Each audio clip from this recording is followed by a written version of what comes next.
Bismillahirrahmanirrahim. Assalamualaikum warahmatullahi wabarakatuh. Alhamdulillah hamdan tayyiban mubarakan fi kama yuhibbu rabbuna wa yardah.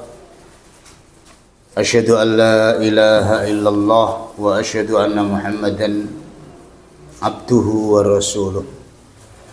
Summa ma ba'd.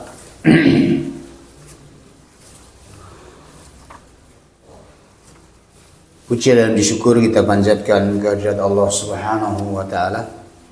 Alhamdulillah Allah memberikan kesempatan kepada kita semua untuk thalabatul ilmi. Masya Allah, nilainya amat sangat tinggi sekali di sisi Allah. Di antaranya hadirnya para malaikat. Seandainya kita mengetahui wa huffat alaihimul malaikah, berdatangan bersusun-susun di tempat itu para malaikat Allah Subhanahu wa taala. Usaid bin Hudzair baca Al-Qur'an, kemudian kudanya itu diikatkan di sampingnya, dan anaknya juga Yahya itu di sampingnya juga tidur. Maka ketika dia mengeraskan bacaan Al-Qur'annya, kuda tadi meloncat-loncat. Tapi ketika dia mendiamkan bacaannya, dia diam juga. Ketika mulai baca lagi, kudanya lari-lari tempat. Maka dia khawatir menginjak anaknya. Kemudian dia dihentikan dan melihat di atas anaknya itu, kuda itu ada cahaya yang begitu besar. Maka setelah keluar rumah, itu hilang cahayanya. Maka cerita kepada Rasulullah SAW tentang kejadian itu. Tahukah kamu ya Usaid bin Hudzair? Enggak tahu apa itu virus. Itu adalah malaikat yang mendekat danat lisautik, mendekat karena ingin mendengarkan suaramu. Ya, datangnya para malaikat.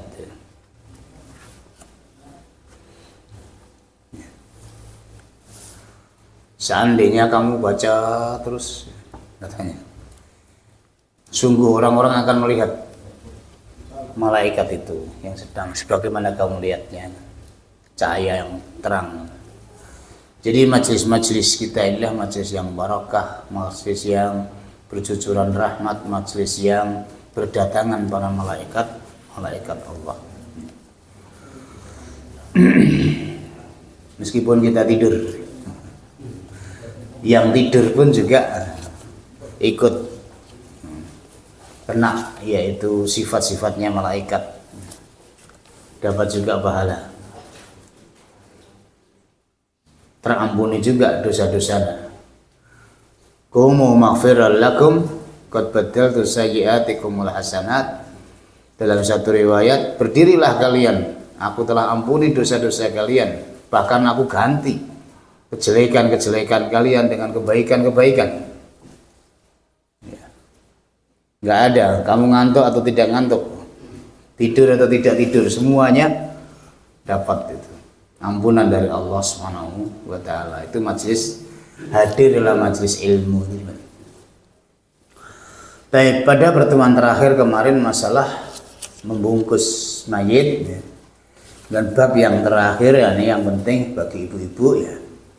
Menurut hadis di sini bahwasanya semua riwayat-riwayat yang menyatakan adanya 5 kain kafan bagi wanita itu tidak sah. Jadi ketika tidak ada, berarti sama dengan laki-laki cara pembungkusannya. Nah, ini mungkin sudah memasyarakat, dan ketika mau dipraktekkan dari keluarga kita, itu nggak masalah, ya. Kalau biasanya pakai kerudung, kemudian pakai baju, kemudian pakai sarung, ya, bagi wanita baru dibungkus 2 kali, ya, sehingga 5 kain, ya. Nah, ini dinyatakan dalam hadis-hadisnya adalah semuanya tidak ada yang sahih. Ketika tidak ada yang sahih, kembali kepada tidak ada taksis bagi laki-laki dan perempuan. Itu kaidah dalam boleh mentaksis itu khusus laki-laki atau perempuan kalau memang ada dalil-dalil yang sahih. Bukan perkara yang ma'ruf ya. Misalnya sholat dalam keadaan sujud, seperti di dalam Sunan Ibnu Majah itu enggak ada yang membedakan antara laki-laki dan perempuan, sehingga sujudnya perempuan dengan laki-laki dalam sholat itu sama, karena tidak ada pengkultusan sujud bagi wanita.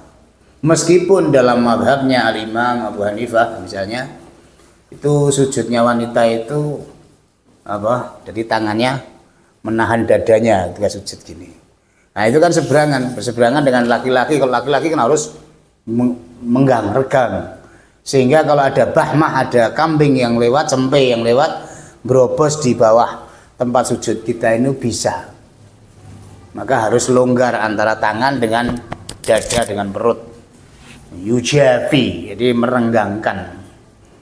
Sehingga dalam riwayat itu seandainya bahmah, anak kambing itu lewat pun bisa. Nah itu tidak ada khusus bagi wanita. Sehingga dalam fatwa seperti Syekh bin Baz rahimahullah juga memfatwakan, jadi tidak ada perbedaan ketika tidak ada taksis. Ada yang mengatakan, oh, kalau wanita kan kalau gini nanti kan gandul-gandul. Ya. Iya kan dikasih kain, kasih apa? Pakai BH kah atau pakai itu biasanya kan juga gitu, karena tidak ada pembeda tadi ya, antara sujudnya laki-laki dan perempuan. Kalau memang ada pembeda, mesti ada riwayat-riwayat yang membedakan hal itu. Kalau perempuan ini khusus laki-laki, kalau wanita enggak. Demikian juga kain kafan ini, kain kafan itu tidak ada riwayat, ada riwayat tapi tidak sahih. Dan kemarin oleh Syekh Al-Albani rahimahullah sudah diungkapkan kelemahan-kelemahannya, sehingga kalau tidak ada riwayat yang sahih ya kembali kepada asal sama hukumnya antara laki-laki dan perempuan. Wallahu a'lam. Baik. Kemudian hamlul janazati wa ittiba'iha, mengusung jenazah dan mengikutinya. Wa yajibu hamlul janazah wa ittiba'iha wa dzalika min haqqil muslim, min haqqil mayyit al muslim 'alal muslimin. Wajib mengusung jenazah dan mengikutinya karena itu merupakan hak mayit muslim, hak mayit yang muslim terhadap muslimin lainnya. Wa fi dzalika ahadits adkuru isnain minha. Banyak hadis-hadis, tapi di sini cukup saya sebutkan 2 hadis saja. Pertama, hakul muslim 'alal muslim. Wa fi riwayah yajibu lil muslim 'ala akhi khamsun, 5 hal. Rasulullah SAW mengatakan hakul muslim 'alal muslim khamsun. Dalam riwayat lain hakul muslim 'alal muslim, atau yajibu lil muslim 'ala akhi, wajib bagi seorang muslim terhadap saudaranya 5 hal. Apa itu 5 hal? Ada riwayat lain 6 hal, ada yang 5. Pertama, ruddus salam, menjawab salam. Nah, itu hak seorang muslim, ketika dia memberi salam maka wajib kamu menjawabnya. Pertama, wa iyadatul marid, menjenguk kalau dia itu sakit. Itu hak seorang muslim ketika sakit, ada hak untuk dijenguk saudara-saudaranya. Wa ittiba'ul janais, yang ketiga mengikuti jenazah. Yang keempat ijabatud dakwah, menyambut panggilannya. Nah, di sini mestinya panggilan-panggilan yang wajib, misalnya walimahan itu wajib dipenuhi panggilannya. Kemudian tadi berapa? Raddus salam, iyadatul marid, ittiba'ul janais, yang keempat ijabatud dakwah, yang kelima wa tasmitul atis, mendoakan ketika dia bersin. Ada orang Islam yang bersin dan mengatakan alhamdulillah, maka wajib yang mendengarkan mendoakan yarhamukallah. Baik. Akhrajahu al-Bukhari wa siyaq lahu, ni konteks Imam Bukhari dan Imam Muslim juga mengeluarkan hadis ini, wa Ibnu Majah wa Ibnul Jarud wa Ahmad wa qala fi riwayah lahu, dalam musnad Imam Ahmad itu situn 6. Hak saudara Muslim ketika kepada Muslim yang lain itu 6. Wazada, loh yang satu mana? Nah, kemudian ditambah wazada dan tambah yaitu wa idastan sahaka fansah lahu. Kalau saudara Muslim kita itu minta nasihat, maka nasihatilah. Nah, karena ada orang itu datang minta nasihat, mungkin masalahnya supaya clear, apalagi dalam masalah hukum-hukum Islam, maka wajib baginya untuk fansah lahu, hendaklah kamu beri nasihat padanya.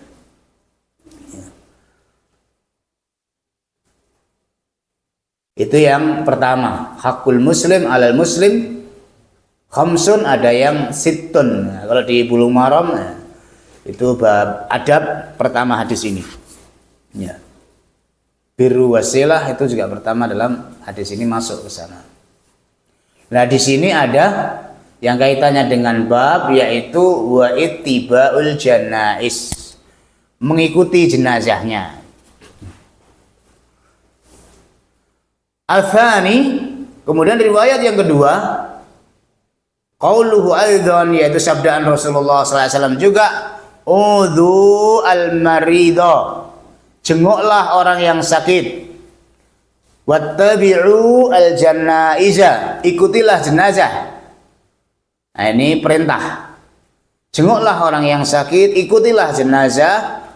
Kemudian tudzakirukumul akhirah, kamu akan ingat terhadap akhirat. Nah, di antara mengikuti jenazah itu akan mengingatkan kita kehidupan akhirat. Akhrajahu Ibnu Abi Syaibah wal Bukhari fil Adabil Mufrad wa Ibnu Hibban fi sahihihi wal Mawarid wa Tayyalisi, dan sebagainya, riwayat-riwayat yang menunjukkan sahihnya hadis ini. Nah, perintah Nabi, wattabi'u al-janais, hendaklah kamu mengikuti jenazah.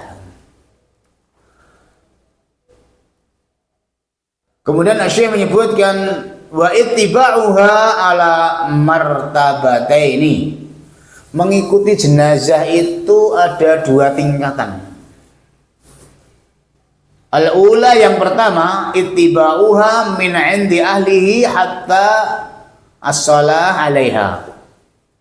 Mengikuti yang pertama dari rumah sampai ke masjid, atau kalau di sana musola ya. Ada tempat yang khusus untuk menyolatkan jenazah zaman Nabi, samping masjid Nabi.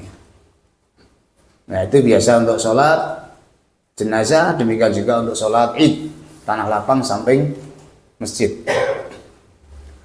Nah, dari rumahnya sampai ke tempat musolanya baru disolatkan.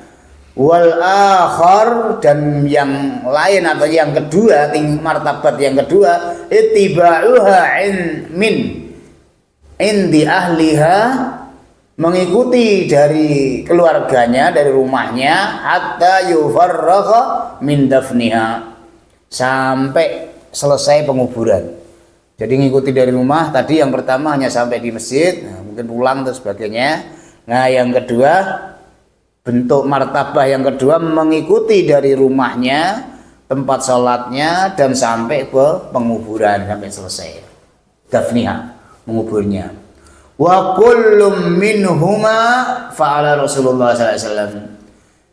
Setiap dari keduanya ini Nabi melakukan, hanya mengikuti tempat sholatnya, sudah nggak ikut ke kuburan. Ada yang dari rumahnya ke sholat sampai ikut kuburan juga. Nah, itu yang kedua, mestinya yang bentuk keduanya lebih afdal.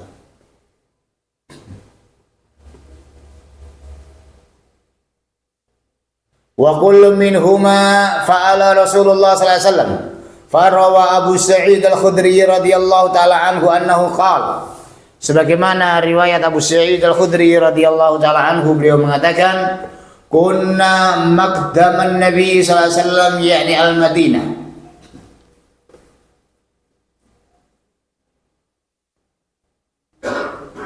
Kami adalah orang-orang yang dahulu, yaitu yakni al-Madinah, di Madinah bersama dengan nabi-nabi, bersama dengan Nabi Muhammad SAW. Idza hudhira minna al-mayyit, kalau hadir dari kalangan kita mayit, yaitu mayit, nah kalau datang mayit, ada orang meninggal, adanna an-nabi SAW, maka kami pun memberi tahu kepada Nabi, fulan meninggal. Fahadarahu wastaghfara lahu, Nabi hadir ke rumahnya si mayit itu yang telah diberitahu, wastaghfara lahu, dan memintakan ampunan. Hatta idza qubida,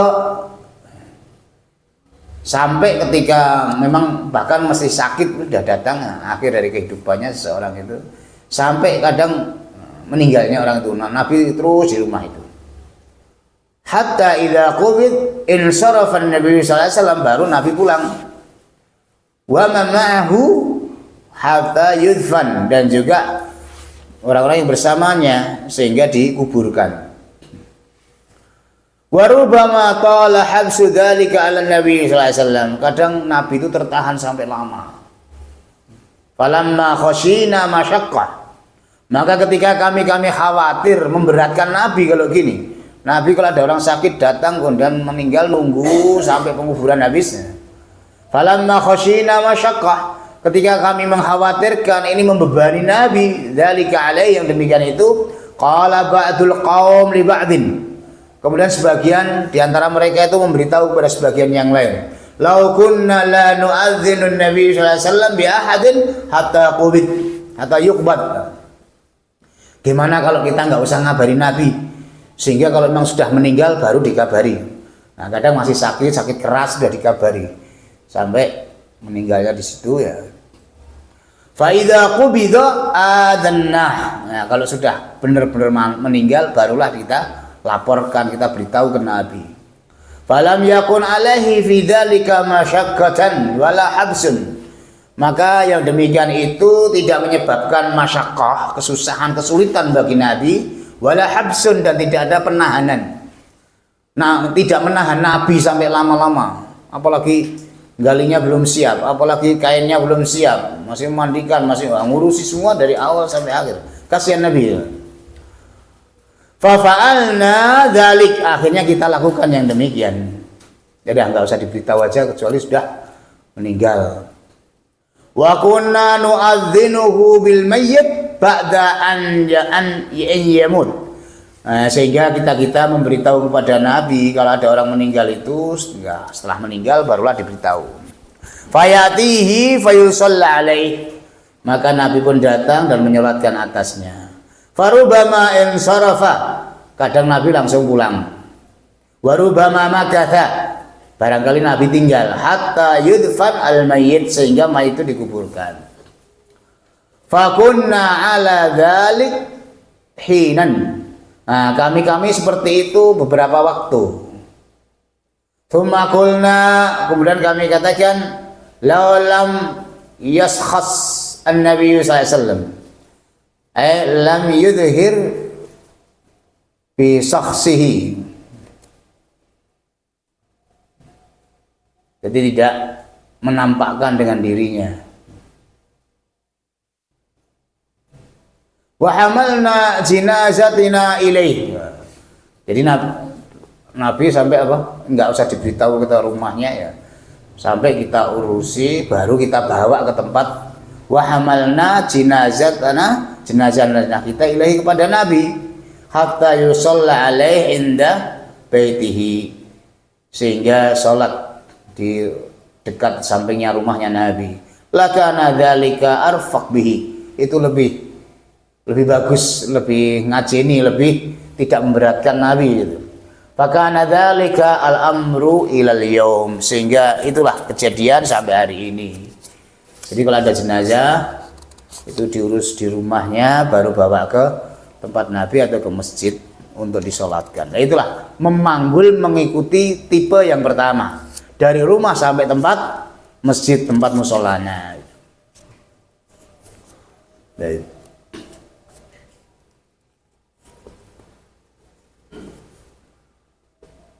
Wala syakka fi anna al-martabatal ukhra afdal minal ula.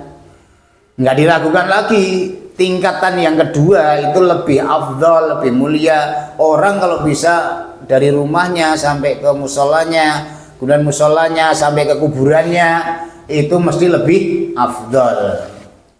Sebagaimana dalam riwayat man syahidal jinazata min baitiha, barang siapa menyaksikan jenazah dari rumahnya mayit. Wa fi riwayat, dalam riwayat man ittaba'a janazata muslim imanan wa ihtisaban, barang siapa mengikuti jenazah seorang muslim kandi keimanan, kandi harapan pahala dari sisi Allah, hatta yusalla 'alaiha, sehingga disolatkan atas jenazah itu, falahu qiratun, baginya itu 1 qirat.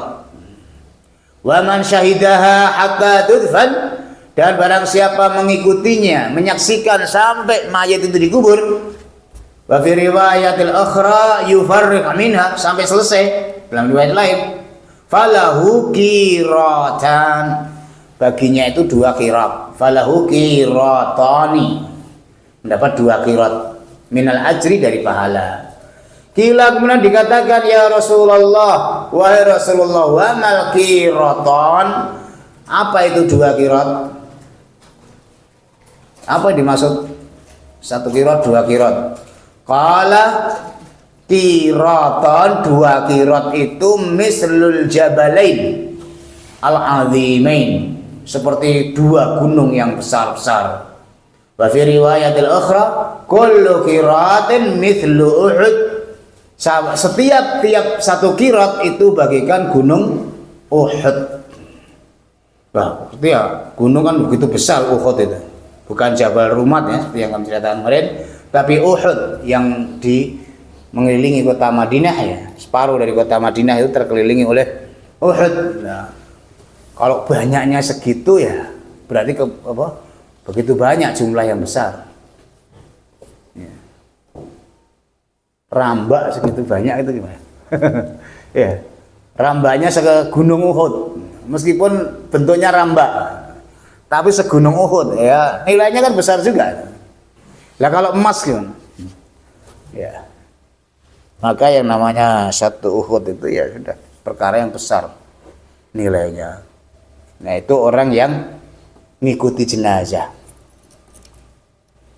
Kalau hanya sampai di masjid, sampai disolatkan, pulang, nggak sampai kuburan, itu dapat 1 Uhud, 1 qirat. Tapi kalau sampai kuburan, selesai mengubur, lah itu dapat 2 qirat. Lah itu apa qirat? Qirat itu adalah bagaikan Uhud, bagaikan gunung yang begitu besar. Al-jabalaini azimain, gunung yang besar. Wallahu ta'ala alam. Hadis ini diriwayatkan, banyak sekali yang diriwayatkan, Al-Imam Bukhari, Imam Muslim, Abu Dawud, Nasai, Tirmidzi, Ibnu Majah, Ibnu Jarud, Baihaqi, Tayalisi, Ahmad, dan berulang-ulang dari jalur yang banyak juga.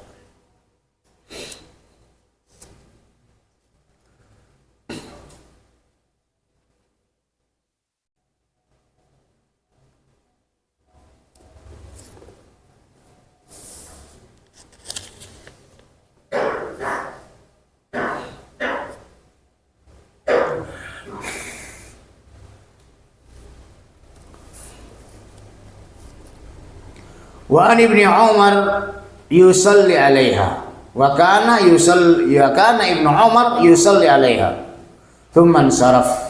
Ini sebagai dalil Ibnu Umar, anaknya putranya Umar bin Khattab, sahabat juga, itu apa? Kana Ibnu Umar yusalli 'alaiha thumma yansarif.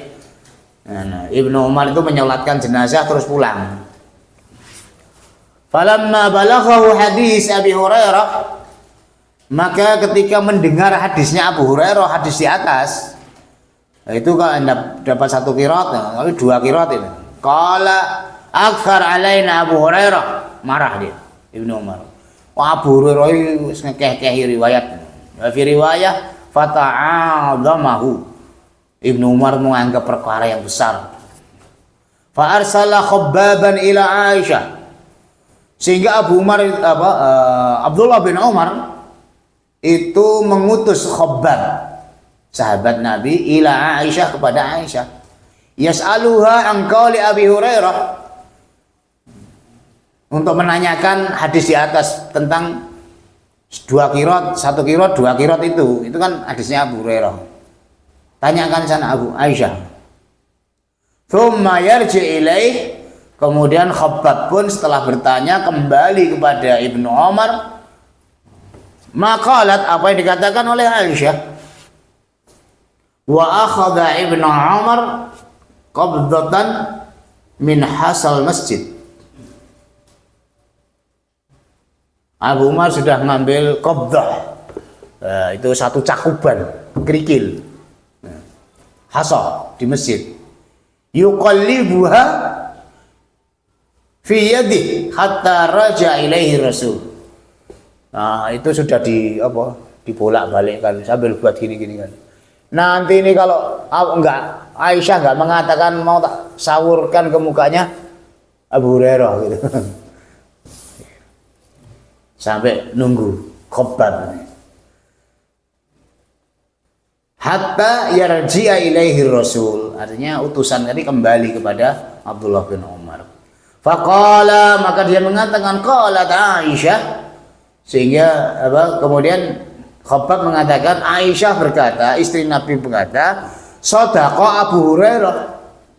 Nah, Abdullah bin Umar bengong aja. Shadaqa Abu Hurairah. Abu Hurairah benar, kata Aisyah.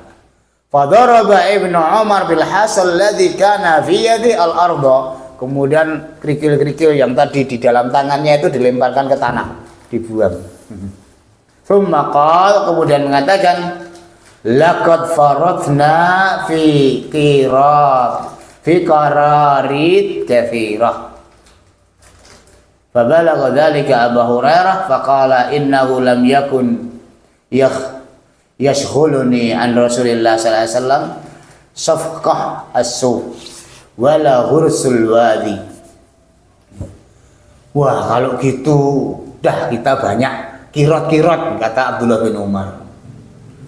Banyak sekali kirot-kirot yang dapatkan. Nah, suaranya Abdullah bin Umar ini terdengar Abu Hurairah. Fabalagha dzalika Abu Hurairah faqal. Kemudian Abu Hurairah mengatakan, innahu lam yakum syaghalani. Sesungguhnya tidaklah mensibukkan aku, kata Abu Hurairah, an Rasulullah sallallahu alaihi wasallam, terhadap Rasulullah sallallahu alaihi wasallam, safqah as-suq, jabatan tangan di pasar. Jabatan tangan di pasar itu menunjukkan apa? Jadi saya itu nggak mensibukkan diri berjabatan tangan di pasar. Artinya jual beli. Orang itu kalau jual beli, setelah jual beli apa? Jabatan tangan, halal jabatan tangan. Lah itu nggak menyibukkan saya jual beli di pasar itu. Tapi saya sibuk dengan hadisnya Rasulullah sallallahu alaihi wasallam gitu. Wala gharsul wadi, dan juga tidak mensibukkan saya, yaitu menanam, menancapkan kurma-kurma, artinya berkebun, sibuk di kebun. Tapi saya sibuk dengan hadisnya Rasulullah. Innama kuntu alzamun Nabi sallallahu alaihi wasallam. Saya yang senantiasa berilzam kepada Nabi. Li kalimatin yu'allimuniha, terhadap kalimat-kalimat yang diajarkan kepada saya. Saya perhatikan, saya hafal. Walil luqmah yud'imuniha. Demikian juga karena hanya suapan nasi yang diberikan kepada saya, sesuap nasi. Jadi karena sibuk dengan itu, ya sudah saya mencukupkan sesuap makanan, bukan nasi ya, sesuap makan roti gitu ya. itu cukup bagiku, tapi saya sibuk dengan hadisnya Rasulullah. Faqala lahu Ibnu Umar, kemudian akhirnya Ibnu Umar mengatakan, anta ya Aba Hurairah, kamu wahai Abu Hurairah, kunta alzimuna li Rasulillah sallallahu alaihi wasallam wa a'lamuna bihadisihi, engkau yang paling beriltizam membersamai Nabi dan kamu yang paling perhatian terhadap hadis-hadisnya Nabi. Ini dipuji oleh Abdullah bin Umar juga. Ya. Tapi sampai hari ini orang-orang orientalis, orang-orang mustasyrikin barat yang belajar timuran untuk menghancurkan agama timuran, agama Islam, terutama itu mencerca, mencela bagaimana posisi Abu Hurairah. Karena suhbah dengan Nabi 3 tahun kok hadisnya paling banyak. Itu kemudian ta'an cercaan terhadap Abu Hurairah. Nah, ini diantara jawabannya ini. Orang-orang muhajirin pada sibuk dengan perdagangannya, berjabatan tangan di pasar. Orang-orang Ansor, Madinah, mereka sibuk dengan perkebunannya. Tapi saya sibuk dengan hadisnya Rasulullah, dengan mencukupkan makanan yang diberikan kepada diriku. Bahkan sampai kadang pinsang, kelaparan. Orang sana itu kalau pinsang karena kelaparan, itu kakinya ditekuk, diletakkan di pundaknya. Dikiranya orang gila, padahal itu karena lapar Abu Hurairah itu. Nah, sampai diperbuat demikian. Ya. Dan juga jawaban berikutnya terhadap mustasyrikin, Abu Hurairah adalah orang yang didoakan oleh Nabi, suruh membentangkan saja kerudungnya, serbannya, didoakan Nabi, karena saya kalau menghafal hadis lupa terus wahai Nabi, kemudian didoakan dan setelah itu nggak pernah lupa. Muawiyah itu pernah ngetes ya, juga sudah 1 tahun bawa orang disuruh sembunyi di belakang. Nah, Rasulullah itu bercerita ditulis di belakang, tapi Abu Hurairah nggak tahu. Nah, tahun berikutnya datang lagi, tanya, dibacakan ya, masih persis seperti yang ditulis tahun kemarin. Nah, itu ikonnya dari Abu Hurairah. Wallahu ta'ala. Nah, syahid dari hadis ini kaitannya dengan bab orang yang mengikuti jenazah itu mendapatkan pahala 1 qirat kalau sampai di tempat sholatnya. Kalau sampai kuburan mendapatkan 2 qirat. Lah qirat itu apa? Wallahu alam bentuknya apa? Tapi sebanyak 2 gunung yang besar-besar kalau qiratain. Kalau 1 qirat berarti sak gunung yang besar. Ada riwayat lain sak gunung Uhud gitu. Wallahu ta'ala.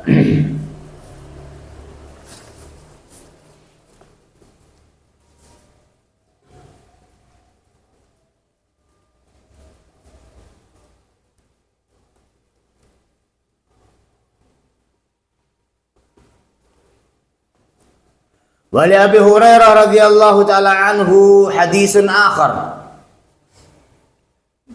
Dari Abu Hurairah hadis yang lain juga fi fadli syuhudil janazah. Dalam masalah menyaksikan jenazah. Qala Rasulullah sallallahu alaihi wasallam. Rasulullah mengatakan, "Man asbaha minkumul yaum sha'iman." Rasulullah SAW bertanya kepada sahabat-sahabatnya, siapa di antara kalian yang pada hari ini puasa? Qala Abu Bakar ana. Abu Bakar mengatakan saya. Qala Rasulullah mengatakan, man ada minkumul yaum maridun. Siapa yang pada hari ini menjenguk orang sakit? Qala Abu Bakar mengatakan ana, saya. Yang ketiga kali, man syahida minkumul yaum janazatan. Siapa yang mengikuti jenazah pada hari ini? Qala Abu Bakar mengatakan ana, saya juga. Yang terakhir, man at'ama al-yaum miskina. Rasulullah mengatakan, siapa yang pada hari ini sudah memberi makan orang miskin? Abu Bakar menjawab lagi, ana, saya. Qala, maka Rasulullah mengatakan, mastama'at hadhil khisal tidaklah berkumpul 4 perkara ini fi rajulin pada diri seseorang fi yaumin dalam satu hari illa dakhalal jannah, kecuali masuk surga. Jaminan masuk surga kalau dalam satu hari melakukan 4 hal ini: puasa, mengikuti jenazah, menengok orang sakit, memberi makan orang miskin. Ini tiket surga. Kalau ada tiket konser rock, ya itu berebut 5-6 hari sebelumnya sudah habis, ya. Supaya mendapatkan tiket bisa masuk ikut dalam konser, padahal bayarnya mahal. Ini tiket surga. Ini tiket surga. Orang kok dalam satu hari bisa melakukan terkumpul 4 hal ini, tiket surga. Ada di antara Bapak yang pernah melaksanakan? Wah, ini puasa nih. Mungkin Asyura kemarin. Kebetulan ada orang mati, wah ngikuti jenazah 2. Kemudian apa? Punya makanan di rumah atau berikan fulan. Wah, ada 3. Tinggal 1 lagi. 4 hal kok dalam satu hari tiket masuk surga.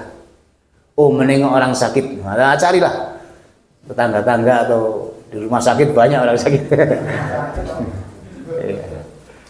Nah, ini mengusahakan yang demikian itu nggak apa-apa dalam keadaan berpuasa, mengikuti jenazah, menengok orang sakit, kemudian memberi makan orang miskin. Surga itu kan nilainya mahal. Ala inna sil'atallahi ghaliyah. Ketahuilah, sesuatu yang di sisinya Allah itu mahal.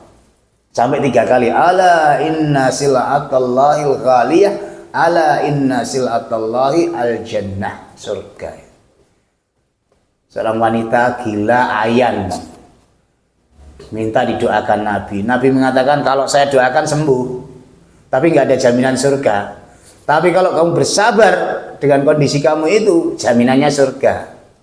Dia mengatakan, ana la udhi'ul jannah.